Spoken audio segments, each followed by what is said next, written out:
You cleared the basics, right? But still dying every match? Then stop guessing. Start learning, because this part will make you smarter than 90% of players. Welcome to part 2, where the map becomes your mind.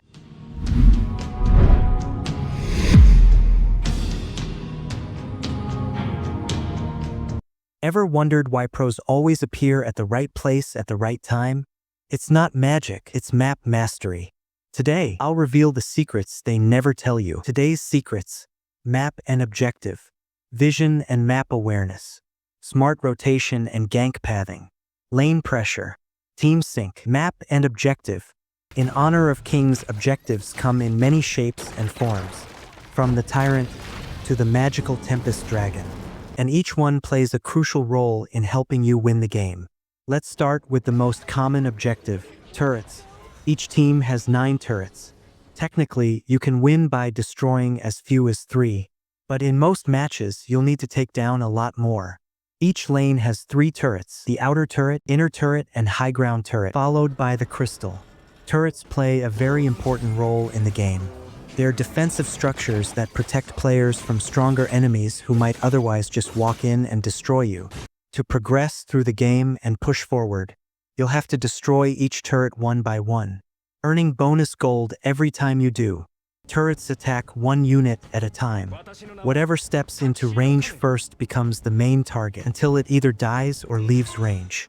In the early game, the outer turrets have an energy shield, which makes them tougher to destroy.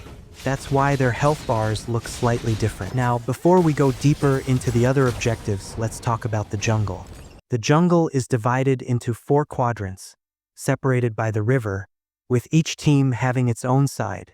Each half of the jungle contains 8 unique monsters: Spiketail, Lizard, Cheetah, Blue Buff, Macaque, Boar, Firebeak, and Red Buff. But the only 2 that really matter in the early game are Red Buff and Blue Buff. The Red Buff grants a slow effect and true damage on your attacks, while the Blue Buff provides mana or energy regeneration and reduces your cooldown slightly.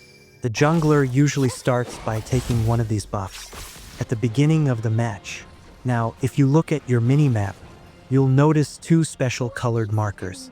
These show the locations of what we call neutral objectives, powerful monsters that require the whole team to defeat, but grant game-changing buffs in return. On the bottom side, we have the Abyssal Dragon Pit. At the 4-minute mark, a special dragon appears here, giving both teams a reason to fight. Killing it grants your entire team bonus gold and team-wide buffs. On the top side, there's the Slayer Pit, where 3 different neutral objectives spawn throughout the match. Kind of like a Pokemon evolution line. You'll face the Overlord, the Shadow Overlord, and finally, the Tempest Dragon. The Overlord spawns first and is relatively easy to take down. Once defeated, your next 2 minion waves on all 3 lanes are replaced with Overlord Vanguards that help push turrets. At around 10 minutes, the Shadow Overlord appears. Killing it gives your team a special active ability to summon a Shadow Vanguard any lane on the map.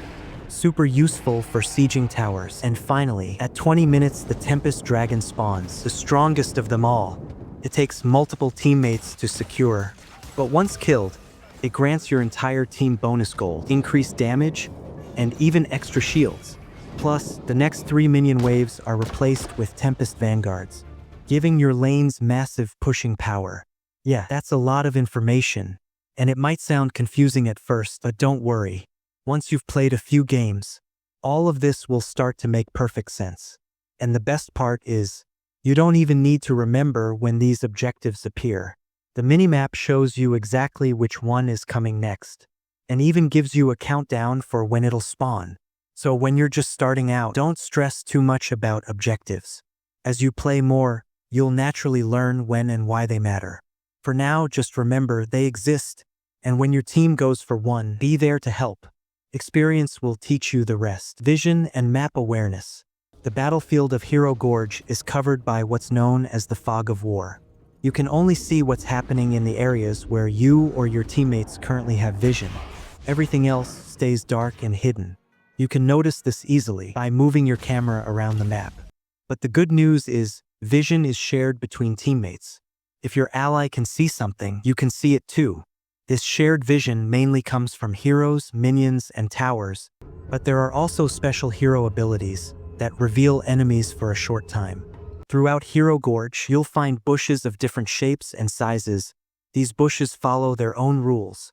Even if you have vision around them, you still can't see inside, unless you have direct vision within the bush itself or use heroes' abilities. Now you've understood how vision really works. Let's talk about something every pro masters: map awareness. The map isn't just decoration. It's your radar, your sixth sense, and vision is your eyes. Checking the minimap every few seconds tells you where the danger is. For example, if you notice 2 or 3 enemy heroes missing from their lanes, there's a high chance they're setting up an ambush somewhere. If you react quickly, you can warn your teammates or reposition before they even strike. Map awareness also helps you make smarter objective decisions. But real map control starts when you use vision smartly. The key is to build a habit. Every few seconds glance at your minimap, even during fights or farming. With enough practice, you'll start feeling where enemies are, even when you can't see them. That's the true power of map awareness, turning information into instinct. When your team controls vision, you control the entire game. Remember, a blind player fights, a pro hunts. Smart rotation and gank path. You've already mastered vision and learned how to predict where your enemies might be hiding. Now, it's time to take that knowledge one step further and learn how to use vision for perfect rotations. Because in honor of kings, smart rotation isn't just movement, it's the path that leads you to victory.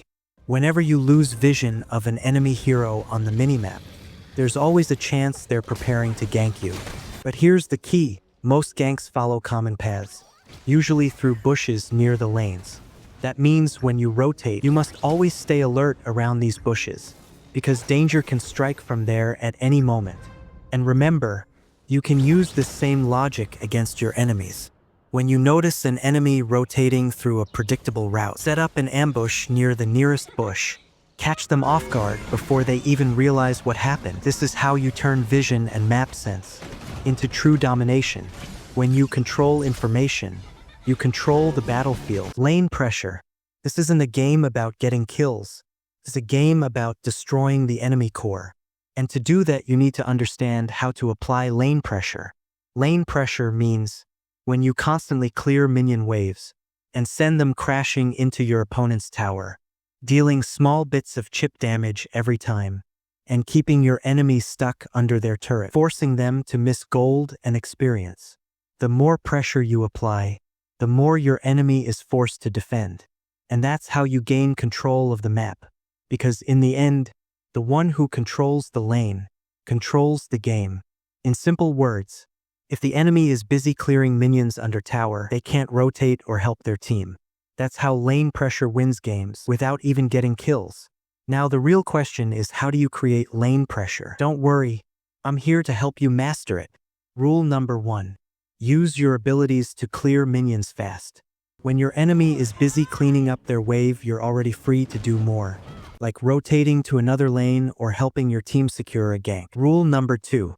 When the enemy goes for a last hit, poke them. Make them suffer for every minion they try to farm. Force them to recall again and again, and watch as they fall behind in gold and XP. Rule number 3. Push your lane right before an objective, like the Abyssal Dragon spawns. This creates pressure. Your enemy now has a choice: stay to defend the tower or lose it while your team safely takes the dragon. Remember the golden rule: pressure with purpose.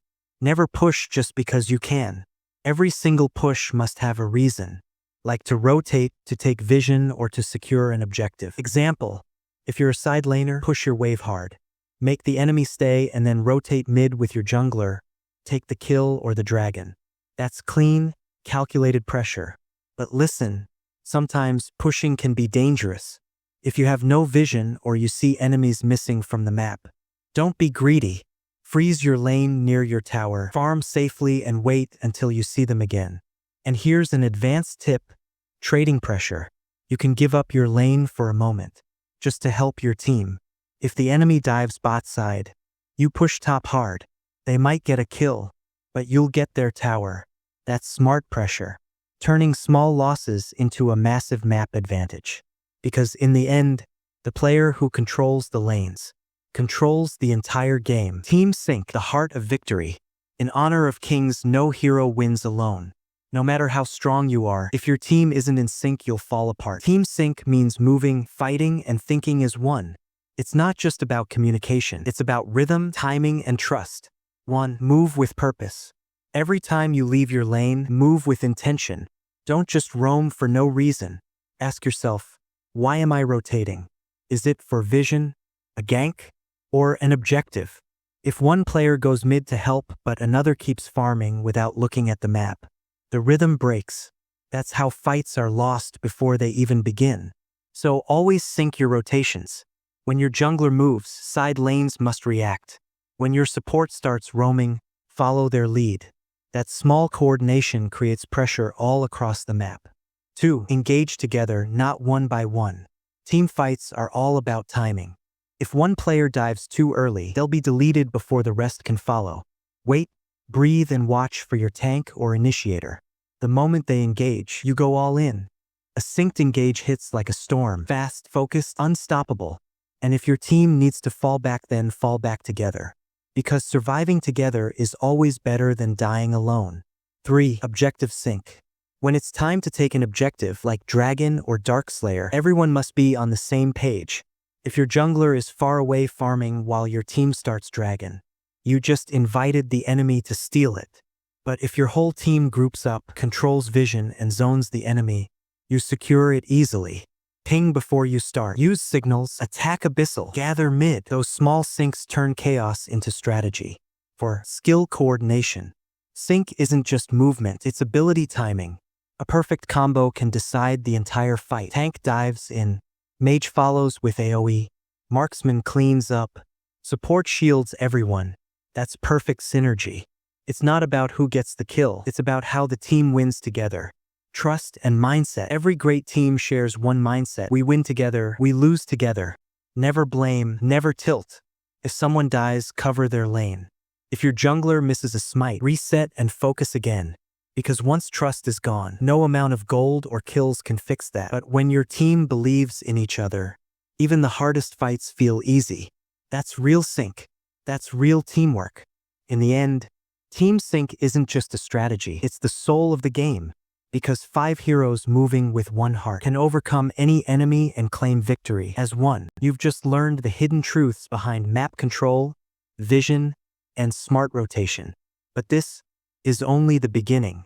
Because in the final part, I'll uncover the ultimate secret that turns good players into legends. So make sure to like, subscribe, and stay ready, cause the final war is just about to begin. This is Hunt for Ace. See you in part 3.